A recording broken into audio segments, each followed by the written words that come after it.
बिस्मिल्लाहिर्रहमानिर्रहीम, अस्सलाम वालेकुम। ये doctor show with doctor Mohammad Shahid के एक और प्रोग्राम के साथ खुश आमदीद। फैमिली मेडिसिन एक अलग स्पेशलिटी है और दिन ब दिन इस स्पेशलिटी में इजाफ़ा होता चला जा रहा है। हमारे यहाँ डॉक्टर्स इसमें ट्रेन हो रहे हैं। पहले हम कार्डियोलॉजिस्ट की बात करते थे, एंडोक्राइनोलॉजिस्ट, न्यूरोलॉजिस्ट, कि यही जो हैं वो लिपिड्स के बारे में बात कर सकते हैं।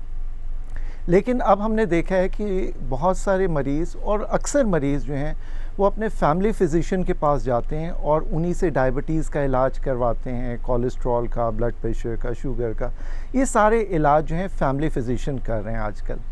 हमारा आज का प्रोग्राम मखसूस है 10 मई के हवाले से, जो कि वर्ल्ड लिपिड डे के हवाले से है। और आज हम फैमिली मेडिसिन के प्रोफेसर से बात करेंगे कि कोलेस्ट्रॉल क्या होता है, दिल के अमराज में कोलेस्ट्रॉल का कितना रोल है, स्ट्रोक में कितना रोल है। सो ये सारी बातें करेंगे। और हमारी मेहमान शख्सियत हैं डॉक्टर फ़रीदा अमीर अली, जो कि प्रोफेसर ऑफ फैमिली मेडिसिन हैं। आप डायरेक्टर हैं इंडस हॉस्पिटल कराची में। आपका वसी तजर्बा है ऐसे मरीज़ों का इलाज करने में। तो आज डॉक्टर फ़रीदा से बात करते हैं। अस्सलाम वालेकुम। वालेकुम अस्सलाम doctor Shahid, and thank you very much for having me over. Doctor Farida, ये कोलेस्ट्रॉल क्या होता है, लिपिड प्रोफाइल क्या होता है, इसके बारे में बताएं। देखिए, लिपिड्स या कोलेस्ट्रॉल जैसे आम ज़बान में लोग समझते हैं, एक फ़ैट है, एक तरह की चर्बी है। और इसका मसला ये होता है कि ये जाकर आपकी जो शरियानें होती हैं, जो आपकी आर्टरीज़ होती हैं, उसमें जाकर और बैठ जाती है और उन आर्टरीज़ को डैमेज करती है। उसकी वजह से ये होता है कि जो खून का दौरानिया है, ब्लड फ़्लो जो है वो रुकता है। और जिस भी जगह का ब्लड फ़्लो रुकेगा, जैसे एग्ज़ाम्पल अगर हार्ट का ब्लड फ़्लो रुक जाए तो हार्ट में कोई भी किस्म का डैमेज हो सकता है, जिसको हार्ट अटैक कहा जाता है। आपने देखा होगा कि पूरी फैमिलीज़ को कोलेस्ट्रॉल का मसला होता है। सो ये क्या वजह है? क्या ये ख़ानदान में चल रहा होता है ये मसला? देखिए, हम जो एज साउथ एशियंस है ना, जो इंडिया, पाकिस्तान, हमारा जो पूरा एक बेल्ट है, हम ज़्यादा प्रोन है इस तरह के सारे मसले होने के लिए, जिसमें ब्लड प्रेशर है, डायबिटीज़ है, हार्ट के मसले हैं और कोलेस्ट्रॉल के मसले हैं। तो हमारे यहाँ ख़ानदानी तौर पे तो मसाइल हैं ही, लेकिन एक बहुत बड़ा इशू हमारी डाइट और रोज़मर्रा की जो ज़िंदगी या लाइफ़स्टाइल का है, वो एक बहुत बड़ा इशू है। सो डाइट में क्या प्रॉब्लम्स होते हैं कि ये कोलेस्ट्रॉल बढ़ जाता है? हमें पता है, ठीक है ना। हम जैसे ये जो हर वक्त डीप फ्राइड आइटम्स खाते रहते हैं ना, समोसे और पकौड़े, और इवन रमज़ान में भी जब हम इतना डॉक्टर्स समझाते हैं अपने पेशेंट्स को कि आपके पास अगर आप पूरा दिन इतनी अच्छी तरीके से परहेज़ करते हैं खाने से, फिर जब आप शाम में खाना शुरू करते हैं तो एकदम से ऑयली खाना और इतना ज़्यादा, इवन अगर आप देखें ना घर की सब्ज़ी भी बनी हुई है ना, तो उसमें एक ऑयल की ऊपर आपको लेयर नज़र आएगी। यही चीज़ें अगर आप वेस्ट में देखें तो वही सब्ज़ियां अगर खाई जा रही हैं तो वो ज़्यादा कम कुक्ड हैं, उसमें ऑयल नहीं शामिल है और वो एक अपने नेचुरल अंदाज में है। तो ज़ाहिर है उसकी ग़िज़ाइयत और हम जो पका के और उसको डीप फ्राई करते हैं उसमें बहुत फ़र्क होता है। तो लोग मानते क्यों नहीं है ये बात कि ये नुकसानदेह है? क्योंकि आप कितना समझा रहे होते हैं फैमिली मेडिसिन वाले। आई थिंक एक जायका डेवलप हुआ हुआ होता है ना, बचपन से हमारे माँ बाप ने जिस तरह के खाने हमें खिलाए हैं, हम चाहते हैं अपने बच्चों को भी वैसे ही खाने खिलाएं और अपना एक पूरा जायका तब्दील करना हमारे लिए शायद मुमकिन नहीं है। लेकिन सेइंग दिस, हमारी कुछ स्ट्रेंथ्स भी हैं। देखिए, हमारे जो खाने में जो मसाले यूज़ होते हैं, जो हर्ब्स यूज़ होते हैं, जैसे कि हल्दी का इस्तेमाल है और ज़ीरे का इस्तेमाल है, बहुत सारे ऐसे हर्ब्स होते हैं जो एक्चुअली हेल्थ के लिए बहुत अच्छे हैं, लेकिन जस्ट उसका जो तरीक़ा इस्तेमाल जो है ना, वो हमारा ठीक नहीं है, क्योंकि वो ऑयल के साथ जो हम इंक्लूड करके उसको यूज़ करते हैं, दैट्स नॉट राइट। डॉक्टर फ़रीदा, पहले वर्ल्ड डायबिटीज़ डे मनाया जाता था, वर्ल्ड हाइपरटेंसिव डे, अब जो है वर्ल्ड लिपिड डे भी मनाया जा रहा है। इसकी क्या वजह है? क्योंकि ये सब हमारे रिस्क फैक्टर्स हैं ना। ब्लड प्रेशर का हमें पता है कि ये भी एसिम्प्टोमेटिक, जिसका मतलब ये कि इसकी कोई अलामत नहीं होती, साइलेंट किलर इसको कहा जाता है, कि लोगों को पता नहीं चलता और ब्लड प्रेशर उनका हाई होता है और वो अंदर से नुकसान दे रहा होता है। इसी तरीके से कोलेस्ट्रॉल भी एक ऐसी चीज़ है जिसका पता नहीं चलता। लोग सोचते हैं सीने में दर्द हुआ तो अब हमारा कोलेस्ट्रॉल हाई हो गया, या सर में दर्द हुआ तो कोलेस्ट्रॉल हाई है। ऐसा नहीं है, आपको पता ही नहीं चलता। जब तक आप चेक नहीं करवाते हैं, जब तक आप खून का अपना सैंपल नहीं देते हैं, आपको नहीं पता चलेगा कि आपका कोलेस्ट्रॉल हाई है।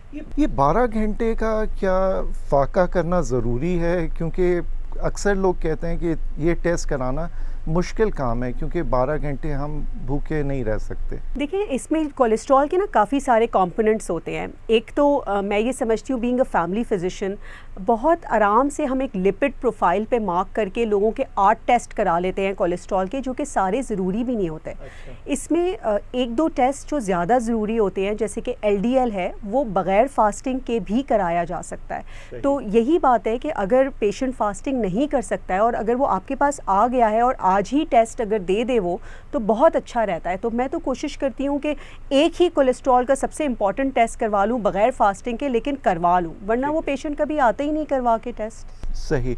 सो ये टेस्ट आपने बताया मुख्तलिफ कंपोनेंट्स हैं, ये इस टेस्ट के क्या कंपोनेंट्स हैं? इसके देखिए, आम ज़बान में गुड कोलेस्ट्रॉल होता है और बैड कोलेस्ट्रॉल होता है। जो गुड कोलेस्ट्रॉल होता है उसको हम HDL कहते हैं। इसका जितना बढ़ावा होना हो तो उतना बेहतर होता है आपके बॉडी के लिए। इसी तरीके से बैड कोलेस्ट्रॉल होता है जिसमें LDL और ट्राइग्लिसराइड्स आते हैं। ये दोनों जितना कम हो उतना बेहतर है, लेकिन साथ ही साथ इसके कुछ कट ऑफ लेवल्स होते हैं जिस पर हम एडवाइस करते हैं कि अब आपको दवाओं की ज़रूरत है। दवाई के अलावा और कोई इलाज नहीं है क्या? अब फिर वही बात आके हमारी आ जाती है कि डाइट है ना सबसे important. I think you are what you eat. आप जो भी खाते हैं ना, उसी तरह का आपका पूरा बॉडी का निज़ाम चलने लग जाता है। अगर आप पानी ज़्यादा पीते हैं तो ज़ाहिर है आप हाइड्रेटेड रहते हैं, आपकी स्किन अच्छी होती है। इसी तरीके से अगर आप जो है वो खाना अपना बैलेंस्ड खाना खाएंगे, कम ऑयल के साथ, बहुत ज़्यादा स्पाइसेस नहीं, जिसमें नमक का इस्तेमाल कम करना चाहिए। हम मैदे का इस्तेमाल बहुत ज़्यादा करते हैं। वाइट फ्लावर या मैदे की जगह गंदम जो कि नेचुरल फॉर्म में होती है, उसका इस्तेमाल ज़्यादा अच्छा है। अगर हम रोटी खाते हैं तो हम चावल ना खाएं, और चावल अगर हम खाएं तो बहुत थोड़ी सी मिक़दार में खाएं। फ्रूट्स का इस्तेमाल ज़्यादा करें, सब्ज़ियाँ ज़्यादा इस्तेमाल करें, ये सब कुछ कोलेस्ट्रॉल के लिए अच्छी है। ड्राई फ्रूट बहुत अच्छा है। आई नो लोग अफोर्ड नहीं कर सकते, इसीलिए हम बहुत ज़्यादा नहीं लोगों को कहते हैं ड्राई फ्रूट खाने के लिए, लेकिन बादाम, अखरोट ये बहुत अच्छे होते हैं। अगर आप ये किसी तरीके से भी अगर आप खा सके, थोड़ी भी दिन की 2-3 भी खा सके तो इट्स गुड।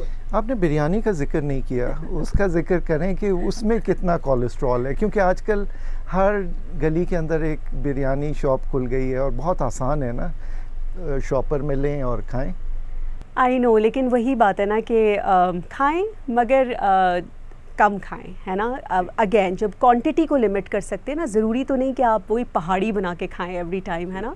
तो अगर आप कोई ऐसी चीज़ खा भी रहे हैं जो आपको पता है कि ये इसमें बहुत ज़्यादा कैलोरी काउंट है या बहुत ज़्यादा इसमें चिकनाई का वो है, तो उसकी क्वांटिटी कम कर दें। डॉक्टर फरीदा, ये टाइमिंग्स का भी है कि इस टाइम आपने खाना है, इस टाइम आपने नहीं खाना? देखिए, ये तो मज़हब ने बताया है हमें, है ना, ये तो हमें मज़हब ने बताया। जितना आप रात में जल्दी खाना खा लें और रात का खाना सबसे कम खाएं, ब्रेकफास्ट सबसे अच्छा करें, तो ये तो हमें मतलब ये तो हमें फॉलो ही करना चाहिए। ये भी मुझे नहीं समझ आता कि क्यों हम उल्टा चलते हैं। हमारा रात का खाना सबसे ज़्यादा होता है और उसके बाद हम डायरेक्टली लेटते हैं, जिसकी वजह से मैदे की तेज़ाबियत के मसले भी होते हैं, कोलेस्ट्रॉल और सारे इश्यूज़ जो है वो रात में ज़्यादा खाने की वजह से बढ़ जाते हैं। और वॉक का कितना रोल है इसको कम करने में, कोलेस्ट्रॉल को? देखिए, वॉक का ये तो पता है, हम सब जानते हैं कि वर्जिश का रोल है, मगर मुझे सिर्फ बीइंग अ फैमिली फिजिशियन, जब मैं पेशेंट से अपने बात करती हूँ, एक इंसान जो सुबह में 7 बजे काम पर निकलता है और रात के 10 बजे वापस आता है, मैं उससे कहूँ अब तुम जाके जो है वो वर्जिश करो, वॉक करो, आई थिंक मुमकिन नहीं हो पाता है। हमारी एक बहुत बड़ी कौम के लोग ऐसे हैं जो कि इवन हाउसवाइफ्स, आप सोचें अगर 6 बच्चे हैं घर के अंदर, उन सब 6 बच्चों को स्कूल भेज रही हैं, उनका खाना पका रही हैं, घर का काम कर रही हैं, फिर मैं उनसे कहूँ वॉक करें तो वो कहती हैं घर का झाड़ू भी मैंने किया है, पोछा भी मैंने किया, अब मैं वॉक करने के लिए भी जाऊँ। तो देखिए, हम थोड़ा सा ना कहीं प्रैक्टिकल सल्यूशंस देना लोगों को बहुत ज़रूरी है। फॉर एग्ज़ाम्पल, मैं लोगों से कहती हूँ कि अगर आप ऑफ़िस जाते हैं या कहीं काम पर जाते हैं तो अपनी गाड़ी की पार्किंग थोड़ी सी दूर करें, ताकि आप चल के अपने काम तक पहुँच सकें। जहाँ आप लिफ्ट लेते हैं, तो अभी मैं इनफैक्ट आ रही थी तो मुझे कहा गया कि डॉक्टर शाहिद तो जो है वो सीढ़ियाँ चढ़ के आते हैं। So which is like you know very good practice, और ये चीज़ हर बंदा अपनी आम जिंदगी में जो है वो इसको अप्लाई कर सकता है। और मोटापे का, क्योंकि क्या कोलेस्ट्रॉल सिर्फ मोटे लोगों में होता है, पतले लोगों में नहीं होता? होता है बिल्कुल, जैसे हमने बात की कि फ़ैमिलियल होता है, ख़ानदानों में रन करता है, तो पतले लोगों में भी हो सकता है, लेकिन ज़्यादातर जो है वो मोटापे के साथ इसकी एसोसिएशन है। और जितना आप वेट रिड्यूस करते जाते हैं उतने चांसेस हैं कि आपका कोलेस्ट्रॉल नॉर्मल की तरफ आएगा और आपको दवाओं की भी ज़रूरत नहीं पड़ेगी। ऐसा कितनी दफ़ा होता है कि लोग अगर जैसे फॉर एग्ज़ाम्पल 10 केजी लूज़ कर लेते हैं तो उनकी ब्लड प्रेशर की दवाएँ हमें बंद करनी पड़ जाती हैं या डोज़ कम हो जाता है उसका। सही। तो आपने दिल का ज़िक्र किया कि कोलेस्ट्रॉल का दिल पे इफ़ेक्ट होता है, और बॉडी के ऑर्गन्स पे क्या इफ़ेक्ट होता है? देखिए, जिस तरीके से जहाँ जहाँ पर भी क्लॉट बनेगा, जहाँ भी आपकी जो शरियानें हैं वो बंद होंगी, तो वहाँ पर इसका असर होगा। जैसे कि गुर्दे पे भी असर हो सकता है, स्ट्रोक भी हो सकता है। स्ट्रोक का मतलब है फालिज, या कोई एक हिस्सा इंसान का जैसे काम ना करे। लोगों ने सुना होगा कि फालिज किस तरीके से इंसान की क्वालिटी ऑफ लाइफ को, मयार ज़िंदगी को अफेक्ट करता है। तो ये सब चीज़ें जब प्रिवेंशन के स्टेज पे होती हैं ना, कि हम आने से रोक सकें, तो बहुत बेहतर होता है। एक दफ़ा आ जाती है ना, तो फिर आपका ख़र्चा भी ज़्यादा होता है, आपकी ज़िंदगी की क्वालिटी भी ख़राब होती है और कॉम्प्लिकेशंस होने के चांसेस भी बढ़ जाते हैं। As a family physician doctor Farida, मरीज़ तो आपके साथ बहुत लंबे अरसे तक होता है और वो दवाइयाँ भी छोड़ देता है। तो क्या वजह है कि मरीज़ जो हैं दवाइयाँ छोड़ देते हैं? आपको क्या बताते हैं मरीज़ कि हम क्यों दवाई नहीं लेते कोलेस्ट्रॉल की? मुझे ना एक चीज़ जो बहुत मैं कहूँगी कि हमारा भी कसूर है इसमें। डॉक्टर्स की बात करने का तरीक़ा, उनकी काउंसलिंग बहुत ज़्यादा पेशेंट के बिहेवियर पे अफेक्ट करती है। आई थिंक हमारे यहाँ डॉक्टर्स, बहुत सारे डॉक्टर्स बात नहीं करते, उनके पास टाइम ही नहीं है। अगर आप 1 घंटे में 50 पेशेंट देखेंगे तो आप कैसे अपने पेशेंट को समझा पाएंगे, उनके जहनों में कैसे ये बात को आप कन्वे कर पाएंगे कि ये कितना इम्पॉर्टेंट है कि ब्लड प्रेशर की चाहे दवा हो, चाहे कोलेस्ट्रॉल की दवा हो, चाहे हार्ट की दवा हो, जब तक आपका डॉक्टर आपसे नहीं कहता कोई दवा बंद करने के लिए, आप ख़ुद उसको बंद नहीं कर सकते। अनलेस कोई साइड इफ़ेक्ट हो रहे हो कि आपने फ़ौरन ली और कोई मसला हुआ तो और बात है, लेकिन अदरवाइज़ ये लाइफ लॉन्ग चलने वाली दवाएं हैं। ये सारी जो बीमारियां हैं ये ख़त्म नहीं होती, इसको कंट्रोल किया जा सकता है, क्योर नहीं कर सकते हम। दवाइयों की कीमतें भी तो इतनी बढ़ रही हैं, इसके बारे में आपका क्या कहना है कि कौन सी दवाई आपकी क्या प्रेफरेंस होती है कि दवाई जब आप प्रिस्क्रिप्शन लिख रहे हैं, कोलेस्ट्रॉल की दवाई, ब्लड प्रेशर, शुगर की दवाई, इंसुलिन, ये एक, और फिर यूरिक एसिड भी आ जाता है साथ ही।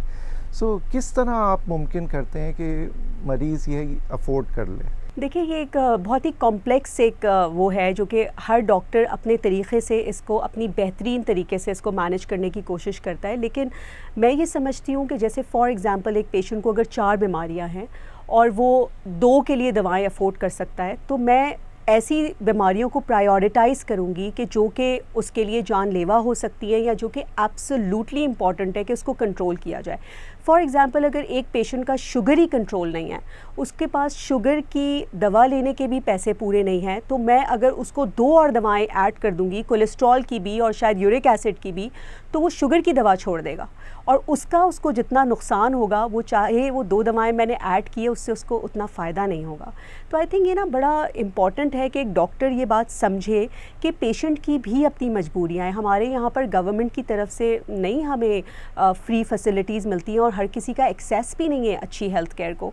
तो ये डॉक्टर को समझने की ज़रूरत है कि क्या सबसे ज़्यादा ज़रूरी बीमारियां हैं जो पेशेंट की एब्सोल्युटली ट्रीट करनी ज़रूरी है, और उन्हीं में से एक ब्लड प्रेशर है, दूसरा डायबिटीज़ है और यकीनन तीसरे नंबर पर आपका कोलेस्ट्रॉल के इश्यूज़ आते हैं। आपने अभी शुगर का ज़िक्र किया। शुगर के मरीज़ों को कोलेस्ट्रॉल का एसोसिएशन इसके साथ कैसा होता है और कितना कंट्रोल में रखना चाहिए शुगर के मरीज़ों को? इवन शुगर है या ब्लड प्रेशर है या खुदा न खास्ता अगर आपको हार्ट के मसले ऑलरेडी हैं, तो आपका कोलेस्ट्रॉल बहुत स्ट्रिक्टली अच्छा कंट्रोल होना चाहिए, वरना ये मसले जो है वो उसकी वजह से हार्ट के मसले कॉम्प्लिकेट कर जाते हैं।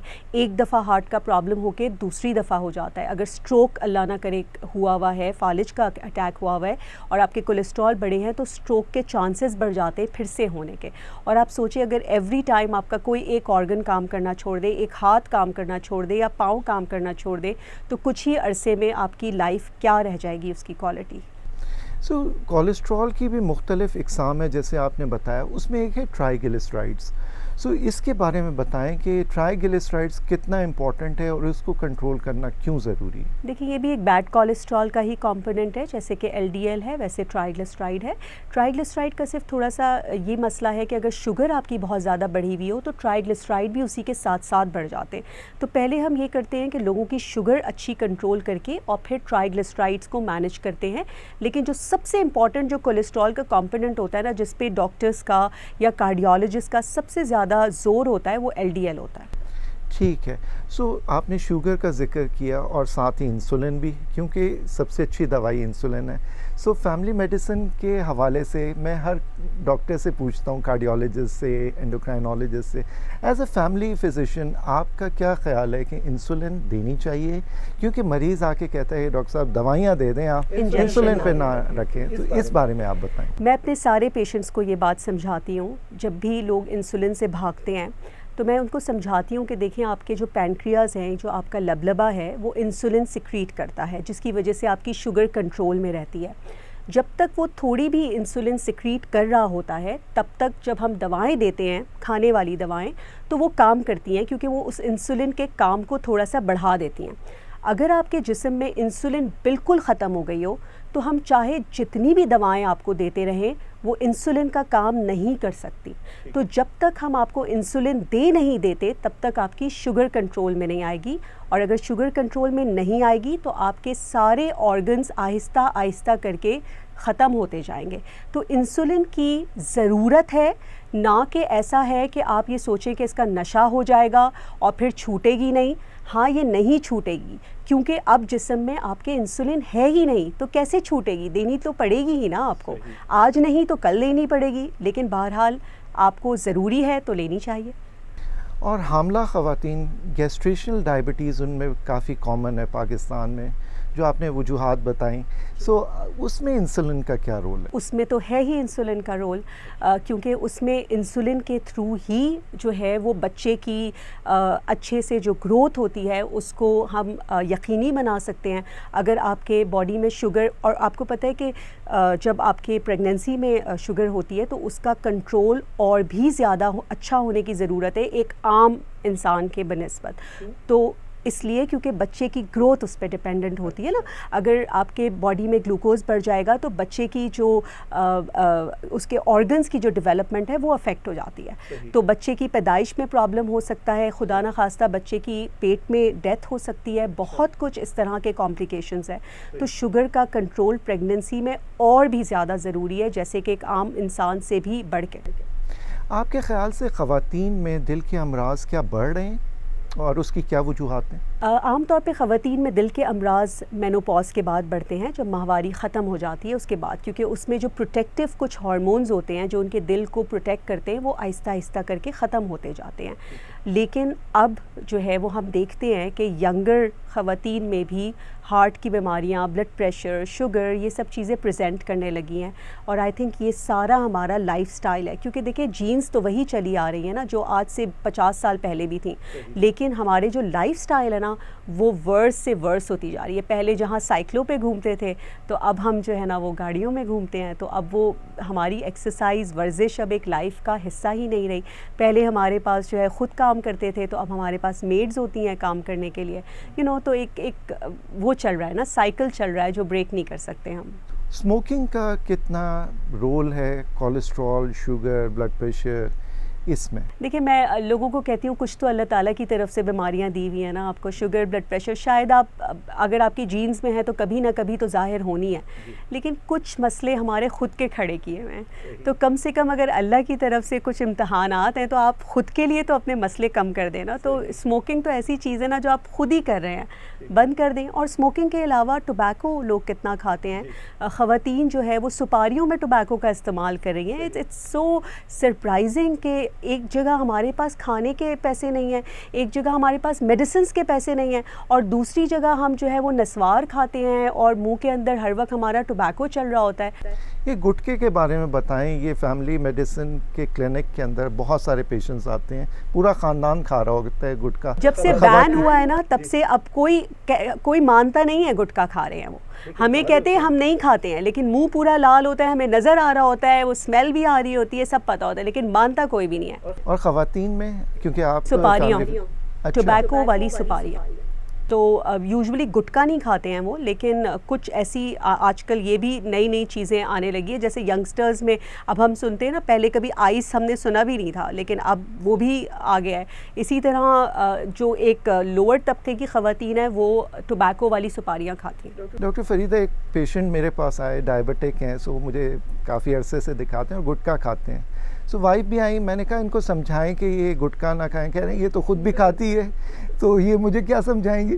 तो अब जो है ख़वातीन में भी एक बहुत कॉमन हो रहा है, और स्मोकिंग भी बिल्कुल हुक्का है। हुक्का जो है वो काफ़ी, जो गांव से लोग आते हैं तो उनकी हुक्के की आदत लगी हुई होती है, और फिर वो भी एक पूरी फैमिली में चल रहा होता है। पान खाने की आदत होती है, पान के अंदर सुपारियाँ डाल के उसके अंदर टोबैको डालती हैं ख़वातीन। तो ये सब कुछ नहीं करना चाहिए, बिल्कुल नहीं करना चाहिए। सही। डॉक्टर फरीदा, एक मरीज़ को हार्ट अटैक या फालिज हो गया, अब आगे की ज़िंदगी गुजारनी है, सो आगे की ज़िंदगी कैसे गुजारी जाए? एक बार हार्ट अटैक या स्ट्रोक हो गया किसी को, देखिए पहले तो प्रिवेंट नहीं हुआ किसी भी वजह से, है ना, वॉट एवर, मैं कहूँगी अब आगे बढ़ना है ना। रिग्रेट्स को रखें अपनी जगह पर, लेकिन आगे जो है वो आने वाली ज़िंदगी के लिए अब ये सोचें कि फ़र्दर कॉम्प्लिकेशंस कैसे प्रिवेंट करेंगे। वही चीज़ें जो आप पहले कर सकते थे वो अब भी कर सकते हैं, ठीक है। जैसे स्मोकिंग अगर बंद करता है तो 5 साल में इंसान के जो लंग्स हैं वो नॉर्मल की तरफ आने शुरू हो जाते हैं, रिवर्सिबल है। इसी तरीके से अगर आपने शुगर कंट्रोल कर ली तो हाँ, जो हो गया वो तो हो गया, लेकिन आगे नेक्स्ट जो कॉम्प्लिकेशन आने वाली है उसको आप रोक सकते हैं। ठीक है। तो ये सब कंट्रोल करें, शुगर कंट्रोल करें, ब्लड प्रेशर कंट्रोल करें, अगर कोलेस्ट्रॉल बढ़े हुए हैं तो कंट्रोल करें, अपनी लाइफस्टाइल को बेहतर। और दवाइयाँ ना छोड़ें। बिल्कुल, दवाएं जब तक डॉक्टर आपको ना कहे कि ये दवा अब आप बंद कर सकते हैं या इसकी ज़रूरत नहीं है, कोई दवा भी डॉक्टर से पूछे बगैर ना छोड़ें। फैमिली मेडिसिन क्लिनिक्स में आपका क्या तजुर्बा है कि मरीज़ आपकी बात मानते भी तो हैं ना, आपको एज ए रोल मॉडल देखते हैं, तो उसकी क्या वजह है? मेरे ख़्याल में देखें, हमारे पेशेंट्स ना बाहर के पेशेंट से बहुत डिफरेंट है। हम कहते हैं कि जो है वो मानते नहीं हैं, लेकिन ऑन दी अदर हैंड अगर वो कोई बात मान जाए ना तो वो कई ज़्यादा उन लोगों से ज़्यादा मानेंगे बात, जैसे कि वेस्ट में होता है, क्योंकि वो ना एक डॉक्टर को खुदा के बाद देखते हैं कि अगर किसी पे ट्रस्ट किया जा सकता है या अपनी सारी दिल की बातें बताई जा सकती हैं। हमारे क्लिनिक में पेशेंट आते हैं तो एक फैमिली फिजिशियन को सास बहू के झगड़े भी बताते हैं, घर के फाइनेंशियल मसाइल भी बताते हैं, बच्चे किस तरह से ट्रीट करते हैं उनको, पेरेंट्स को, वो भी हमसे डिस्कस करते हैं। सो यू नो, हमारे तो इतना ट्रस्ट करते हैं लोग। अगर अब हम उस ट्रस्ट को बरकरार रखना चाहते हैं तो हमारी तरफ से भी तो कुछ उनके लिए ऐसी कम्युनिकेशन होनी चाहिए, ऐसी काउंसलिंग होनी चाहिए कि वो हम पे ट्रस्ट अपना रख सकें। और जब वो ट्रस्ट करते हैं तो वो छोड़ देते हैं चीज़ें, स्मोकिंग लोग छोड़ देते हैं, लेकिन इट्स जस्ट दैट कि आप किस तरह काउंसलिंग करते हैं। कुछ डॉक्टर्स ऐसे भी होते हैं, अगर अगली दफ़ा सिगरेट छोड़ के नहीं आए तो मेरे पास मत आना। तो अगर आपके पास नहीं आएंगे तो कहाँ जाएंगे? आपके पास जाएंगे। आई थिंक ये जो एक हमारा रूड बिहेवियर है ना लोगों से, ये थोड़ा सा हमें कम्युनिकेशन अपनी बेहतर करने की ज़रूरत है। डॉक्टर फरीदा, कोविड के ज़माने में डॉक्टर्स ही थे ना जिन्होंने इतना सर्वाइवल किया, उनकी डेथ्स हुई, लेकिन फिर भी, और उसमें फैमिली मेडिसिन के काफ़ी डॉक्टर्स थे जिनकी डेथ्स हुई, लेकिन वो अपने पेशे के साथ मुखलिस रहे। देखिए, अब मेरे ख़्याल में हमारा जो प्रोफेशन है ना वो है ही ऐसा कि it's not only a profession but it is an attitude, है ना। ये हर लिहाज से, जब हम अपने प्रैक्टिस के में नहीं भी होते हैं तब भी हम डॉक्टर होते हैं, जब हम किसी शादी में जाते हैं तब भी हम डॉक्टर होते हैं, किसी पार्टी में जाएं तब भी हमें लोग एक डॉक्टर की तरह से ही देखते हैं। आपके ख़्याल से ट्रेनिंग का कितना रोल है एज अ डॉक्टर? हमारी जो ट्रेनिंग होती है उसमें कितना रोल है कि बाद में हम अच्छे डॉक्टर बन सकते हैं? आई थिंक ट्रेनिंग ही तो है। ये जैसे एक बच्चा होता है ना, जिस तरह परवान चढ़ता है वो उसके पेरेंट्स का हाथ होता है, उसके असातिज़ा का हाथ होता है, तो हमारी भी जो भी आज हम हैं, आई थिंक जिस तरह से हमारे असातिज़ा ने हमें सिखाया है वही हम आज बने हुए हैं। तो अगर हम अच्छे नहीं हैं तो हमें पता होना चाहिए कि ब्लेम भी किसको जाना चाहिए। सही। आखिर में कोई पैगाम हमारे नाजरीन के लिए कि वो कोलेस्ट्रॉल से किस तरह बचें और अपना हेल्दी लाइफस्टाइल किस तरह अपनाएं? मेरे ख़्याल में सबसे इम्पॉर्टेंट जो है ना प्रिवेंशन है। आने से बीमारी को रोकना कई ज़्यादा इम्पॉर्टेंट है कि जब हम बीमार हो के उसके बाद डॉक्टर के पास जाकर चीज़ों को बेहतर करें। अपनी डाइट, अपनी रोज़मर्रा की जो ज़िंदगी में आप खाना खाते हैं, जिस तरीक़े से आपका रहन सहन है, उसको बेहतर बनाएं। वर्जिश को या ज़्यादा चलने को, फ़िज़िकल एक्टिविटी को अपना एक आदत सी बना लें कि जहाँ आपको मौका मिले आप चलें, आप ज़्यादा जो है वो वर्जिश करें। खाने में 4 चॉइसेस हैं, तो बेहतरीन जो सबसे लोएस्ट कैलोरी, जिसमें तेल, घी, चावल, मीठा ये चीज़ें ना हो, वो वाली चीज़ें इस्तेमाल करें। जैसे अगर हम शादी में भी जाते हैं तो बारबेक्यू आप खा सकते हैं ना, चिकन का बारबेक्यू है वो खा सकते हैं। बहुत सारी सैलड्स आप खा सकते हैं उसमें से। कोशिश करें कि बिरयानी से अवॉइड करें। डॉक्टर फ़रीदा अमीर अली, आपका बहुत बहुत शुक्रिया, आप आज इस प्रोग्राम में आए। Thank you so much. Thank you. नाजरीन, जैसे डॉक्टर फ़रीदा ने बताया कि प्रिवेंशन करें, थोड़ा खाएं, वॉक करें, डाइट और एक्सरसाइज करें, कोलेस्ट्रॉल से बचें ताकि आपका दिल, गुर्दे, नसें महफूज रह सकें। नेक्स्ट प्रोग्राम तक के लिए अल्लाह हाफ़िज़।